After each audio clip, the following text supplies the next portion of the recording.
a maniac, a raving thing. She just goes a little mad sometimes. We all go a little mad sometimes. Haven't you?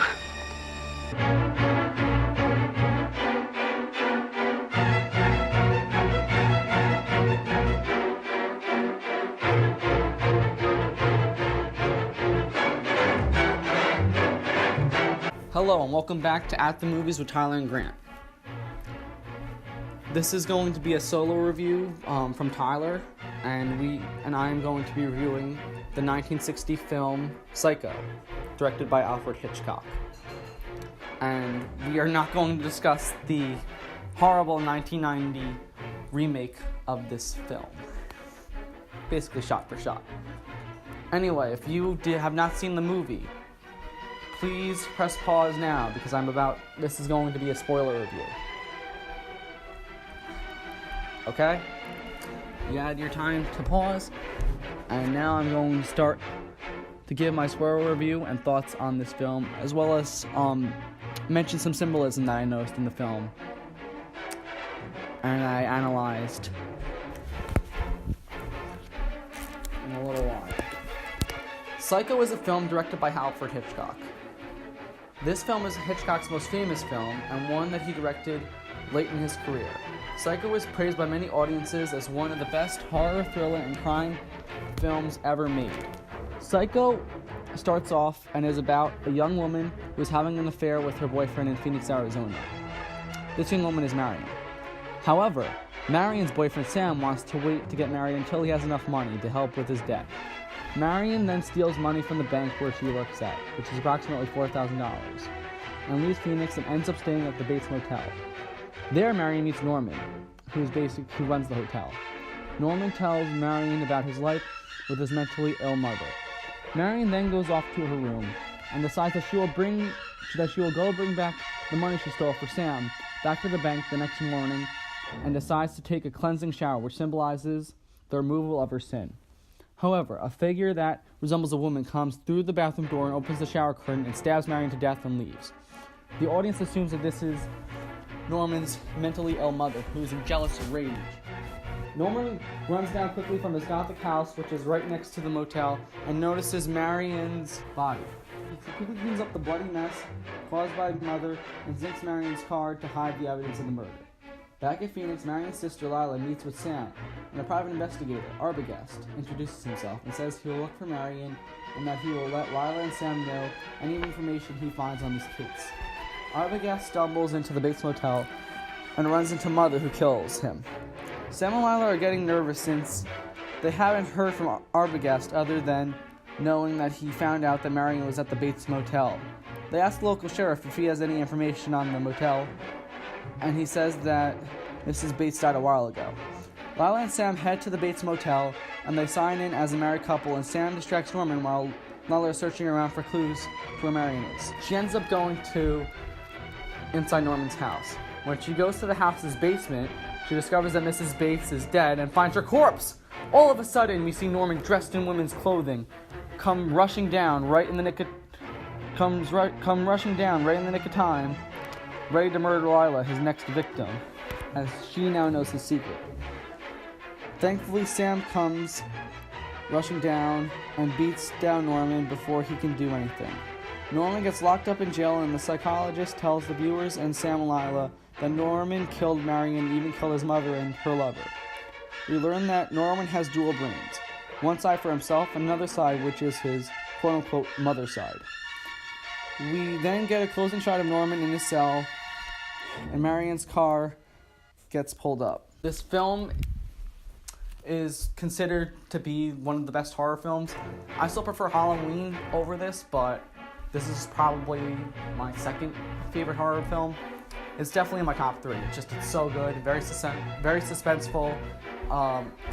A lot of changing paths and changing focus on the main characters, which is why I love this film. So now we're going to discuss some symbolism.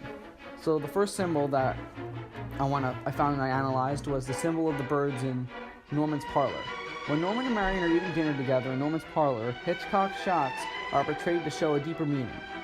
Norman is sitting by a bunch of stuffed predatory birds. Marion's room has pictures of birds. This represents how women are presented as weak and not dominant in the film. Norman also says in the scene where him and Marion are eating dinner that he likes stuffing things. This can predict the soon-to-be demise of Marion during the infamous shower scene. Oh, now I'm remembering now. I didn't even discuss the shower scene. Psycho has one of the most famous shots in all of cinema. The infamous shower scene. And that is Marion's death when she dies in the shower. I watched a documentary about this film, and it said that whenever a stab happened, they used a watermelon or some sort of like fruit. They plucked that to make it sound like the knife was actually hitting her. And the thing is that this shot, when they were shooting that scene, the knife never touched Marion. The audience swears that the first time you watch that, the knife touches her. But if you watch the film a bunch of times, you'll notice that the knife just never touches her. You swear it touches her the first time you watch it, but soon you'll just see she's like holding it back basically from touching her, so it doesn't really touch her. And that scene has become very infamous. It's been mocked in pop culture. Anyway, another symbol is Marion's bra. In the beginning of the film, Marion's bra color is white. After Marion steals the $4,000, her bra color is now black, representing the sin that she just performed. So her bra being white symbolizes her innocence, and then when her bra color changes to black, it represents that she did sin by stealing money.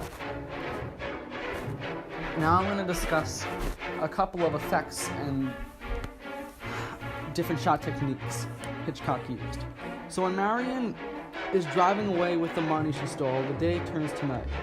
Day represents Marion's world, which is basically normal society. Night represents Norman's world, which is loneliness and dismember of society.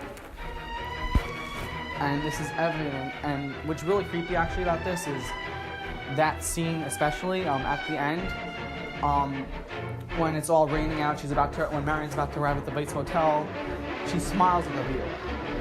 And guess what happens at the end of the film? During the last shot, Norman goes and smiles at the view. And like I mentioned before, one reason why I absolutely love this film and it's in my top 3 horror movies is because multiple changes in main characters and just multiple changes in the plot in general. And this falls under how Hitchcock manipulates his film's audiences. Psycho is a film that has many twists and turns. Hitchcock manipulates his audience during the shower scene as the main character who we have been following through the film, Marion, is now killed off. And now we should focus from Marion's story now to Norman's story. Some people see this side as a red herring that Hitchcock purposely put into the film, the Marion plot, because it really would not take that long to develop a story for your first murder victim. Okay, and that's my review of the 1960 film Psycho, directed by Alfred Hitchcock. I hope you enjoyed it. And stay tuned for more At the Movies reviews with me and Graham. Thank you for listening.